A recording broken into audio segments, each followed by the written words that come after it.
Footsteps sounded faintly on the winding path leading up the far side of the mountain. At almost full sundown, Walter Watkins had made a later start than he'd planned. He still found it hard to believe he was even making this journey. Walter received the urgent message in the early hours of the morning, far earlier than he was used to waking. The method of delivery was unlike any he'd ever encountered before. He'd been completely unprepared for the silvery orb of light that had woken him from a sound sleep. It had floated several feet above his bed, filling the room with a soft light. The light had grown in intensity until he'd fumbled out of bed. Almost as if the object could sense he was awake, the orb descended until it was right in front of him as he sat up. Without so much as a thought of whether it would be prudent or not, Walter had taken hold of the globe with one hand. It felt warm to the touch in a rather soothing way that almost made up for interrupting his sleep. An image of Tyler appeared in his mind with the request for immediate assistance. The message was brief but unmistakable. He jumped from bed and made ready. As expected, the highway over the Draconi Range had teemed with an unusual amount of traffic, both motorized and foot-powered. He was glad he'd followed protocol and reconnoitered before making any plans. Unfortunately, he'd had to wait until at least some of the crowd had thinned. Once that had happened, he took the appropriate upward side path with little notice. He went far enough up the mountain to confirm his observations. After managing to avoid the initial chaos, a brief period of rest became necessary. It had been an early morning and he was tired.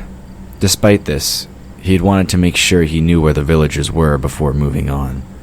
Thanking every deity he knew that he hadn't been seen, Walter backtracked down the mountain road. From there he headed back towards the city of Blossy. Not quite within city limits, he navigated the back roads, using a more roundabout way to the other side of the mountain range. He was just glad his old truck was still up to the challenge as he bumped along. Upon reaching the far side of the mountain, Walter abandoned his truck. From there, he hiked around the base of the mountain.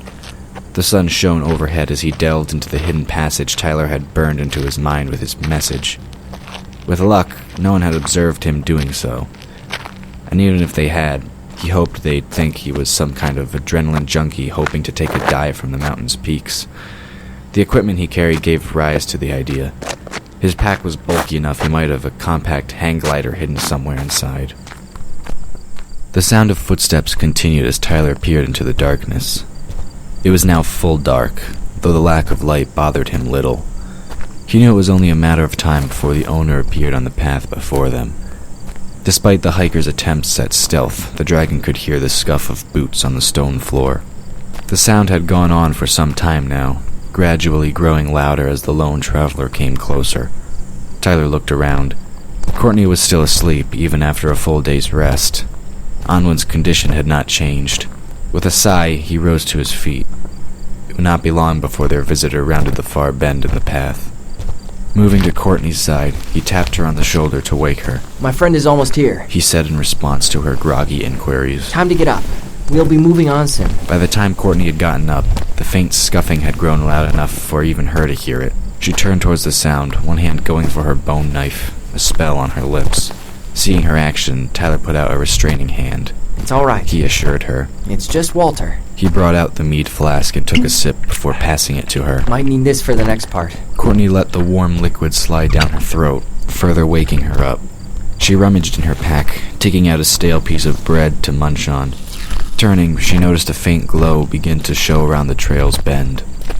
Walter entered the small open cavern with a slight sense of misgiving.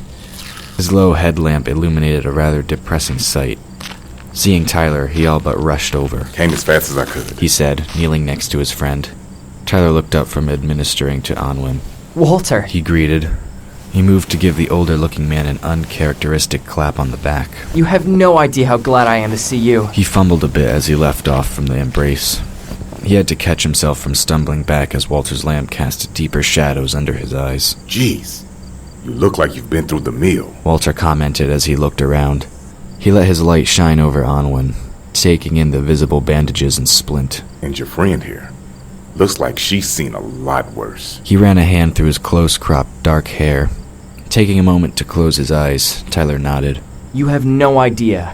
But if we don't get her off the mountain, we might have a lot worse on our hands." He looked over to Courtney, who looked a lot better than he felt. "This is Courtney. She's from the village. Courtney nodded in greeting as she closed her pack. Nice to meet you, She said, holding out a hand. Her makeshift bandages strained as she moved, dried blood showing at the edge of her sleeve. She couldn't help but think his skin coloring reminded her of milk chocolate. Walter accepted the offered handshake. Walter Watkins. Pleased to meet you, Courtney. He replied. I was former chief medic in the reserves. The niceties out of the way, he turned his attention back to Tyler. So,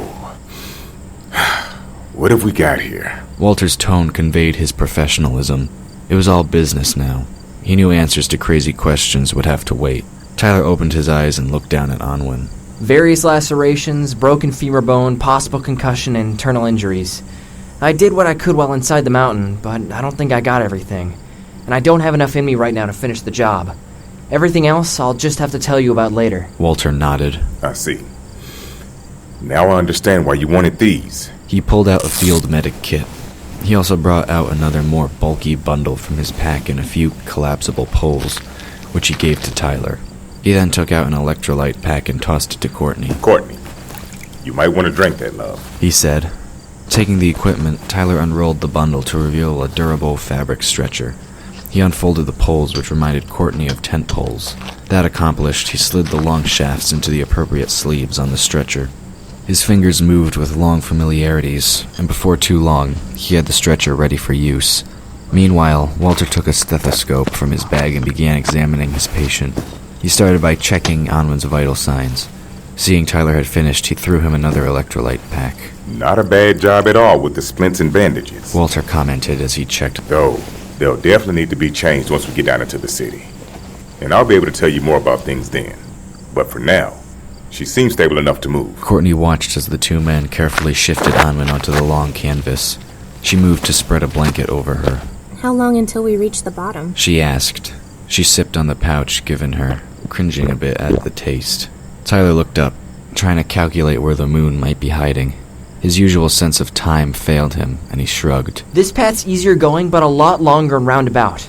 We'll have to go single file almost the entire way down. Taking breaks, we might get down by daybreak? He looked to Walter for confirmation. The former medic nodded, calculating how long it had taken him to reach them. He added in some extra time to allow for Tyler's obvious fatigue. Yeah, that sounds about right. But the sooner we start, the sooner we get down. And if you want to be down there before those mages wake up, we best get started now. Tyler bent to pick up one end of the stretcher, but Courtney moved to block his way. No way, Tyler. She admonished. You look like you didn't sleep a wink while we waited. I'm taking the first stretch, or we're not going. No arguments. Walter looked at the spunky girl with appreciation. He felt rather glad she'd brought up the issue. His friend looked done in already. He knew Tyler would never admit it when in a state of crisis, like they were now. Might as well let her. He said. It looks like she means business, Tyler. Too tired to argue, Tyler stepped aside to let Courtney take his end of the stretcher. He watched in resignation as Walter took the other end. Fine, I'll lead. He compromised, and picking up both his and Courtney's packs, he moved out. Walter rolled his eyes but didn't comment on the arrangement. Instead, he fell in behind the dragon. He tried to move as much in sync with Courtney as possible. Tyler was obstinate most days and downright stubborn when on a mission. It was best to let him have at least this bit of helpfulness, or they'd hear no end of it. By the time the sun had begun to climb in the sky, the small group had reached the mouth of the alternate passage. Staying well back in the shadows, Tyler panted as he leaned against the stone wall. The stretcher's handles rested heavily on his hands. He'd insisted on taking a turn when Courtney had started to lag, but he'd been given the end with Anwen's feet so he didn't wear out as quickly. Walter also leaned against the wall, feeling the strain from lack of sleep starting to creep in. At his insistence, they set the makeshift bed down for a quick breather. The former medic was more than happy to take a sip of the dragon mead. Courtney, perhaps feeling the least winded of the two, peered ahead. Seeing no one in sight, she signaled the all clear. Let's go before someone sees us. A bit resignedly, the two men picked up the poles and pushed away from the wall to move out into the open. Tyler almost stumbled on a low bit of brush. He managed to correct himself before Anwen could slide from the canvas frame. With a quick nod to assure his partner he was fine, they continued on. Courtney cast a quick enchantment to try and shield them from unfriendly eyes, but up against the might of the Mage circle, she wasn't sure how effective it would be. With the whole of the Mage circle on the mountain, her own abilities shrank in significance. She could only hope their eyes were turned elsewhere. Another hour's worth of steady hiking brought them to Walter's truck. Sliding the makeshift gurney into the covered back, Tyler crawled into the truck. He collapsed beside Anwen's prone body. Courtney climbed in behind him, taking a position on the other side. Walter got into the cab after divesting himself of his gear. He stowed it in handy bins designed for the purpose. That accomplished, he downed an energy drink to stay alert on the road. Driving as fast as he dared, Walter navigated back down the more rugged path, heading to Blossy City. Several more hours found him rejoining the main road. Another hour after that brought them down into the city. Bypassing the busier sections of town, Walter drove to a more rural part of the city. He finally pulled up in front of a modest home of nondescript appearance. It was perfect for a bachelor who might be too busy with other things to do any proper upkeep. Carefully, he once more made sure no one had followed them. Sure they weren't observed, he got out of the truck and unlocked the front door. Propping it open, he went back to the vehicle, rousing Tyler long enough to have him help carry Anwen inside. Courtney had made sure Tyler at least dozed on the drive back. She had to reassure him that she'd keep an eye on their friend before he nodded off. Thankfully, nothing had happened on their trek down into the city. All the same, she was glad to exit the vehicle and get inside. After helping transfer Anwen to the guest room, Tyler crashed on the living room couch.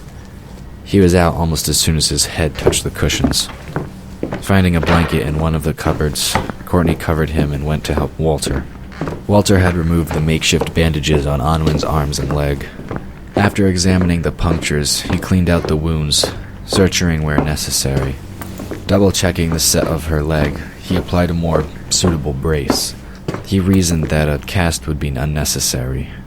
Having once been subject to Tyler's care, he had no doubt the dragon would be able to heal the rest of the injuries, once he'd gotten enough rest. After starting an IV drip, Walter noticed Courtney watching him from the doorway. Tyler out? Courtney walked into the room, nodding. Like someone flipped a light switch. Walter nodded. That's good. Saves me the trouble of knocking him out. It probably wouldn't have ended well for either of us. He turned his attention back to the fluid line to make sure there were no kinks in the tubing. You know, I haven't seen him look that one down before. I almost thought I was looking at a ghost or something. You should have had him take a shower before he crashed. Courtney said as she moved to stand by the veteran. I'm sure you don't want your couch smelling like mountain refuse. Walter chuckled. Believe me, I've had worse. He admitted. Though I'm sure you wouldn't mind the use of the facilities yourself, right? They're just down the hall. Oh, and take your time, okay? When you're done, we can look at what you've done to that arm. Don't think I didn't notice that, Courtney. Come on. I'm a medic. Courtney smiled for the first time in several days. Thanks. With a bit of a backward wave, she left the room. Walter watched her leave, wondering just what had happened on the mountain.